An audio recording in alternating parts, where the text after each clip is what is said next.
आत्ताच्या घडीला आपण जर बघितलं तर 113 हे TVKसाठी जागा बहुमत मिळालेलं आहे आणि DMKसाठी 52 जागा आणि ADMKसाठी 69 जागा असा निकाल आपल्यासमोर दिसत आहे। याच्यामध्ये सर्वात जास्त जर जागा कोणाला मिळाल्या आहेत तर त्या TVK पक्षाला। TVK पक्षाचे अध्यक्ष जे आहेत ते विजय थलपती, त्यांचं खरं नाव जे आहे ते जोसेफ विजय चंद्रशेखर आणि हे जसं फिल्म इंडस्ट्रीमध्ये ते तर फेमसच होतेच आणि त्यांची फिल्म इंडस्ट्रीमधून त्यांची जी प्रसिद्धी आहे ती तर होतीच, परंतु खऱ्या आयुष्यामध्ये सुद्धा आता ते हिरो होताना दिसत आहेत आणि तमिळनाडूच्या राजकारणामध्ये एक नवीन अध्याय सुरू होताना दिसत आहे।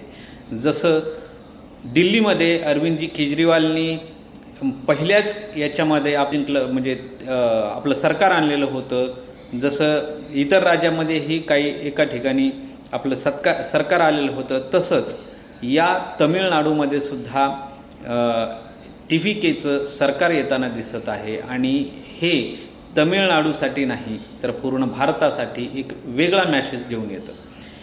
जसं की आता DMK म्हणजेच MK स्टॅलिन हे जे मुख्यमंत्री पूर्वीचे होते ते सुद्धा एक पॉप्युलर असे कलाकार होते। ते चित्रपटसृष्टीमध्ये ते काम करत होते। ते सुद्धा एक चांगलं काम ते ज्यावेळेस सत्तेमध्ये होते ते करत होते, परंतु त्या स्टॅलिनच्या पक्षाला सुद्धा लोकांनी कंटाळून एक नवीन पर्याय तमिळनाडूंनी स्वीकारला आहे आणि हा नवीन पर्याय हा एक मेसेज देतो की नवीन पर्याय जर लोकांपुढे असेल तर निश्चित लोक ते स्वीकारतात आणि नवीन जे येतात राजकारणामध्ये त्यांना स्वीकारून ते आपलं मतदान एक नवीन पर्यायाला देतात, हे यावरून कळतं।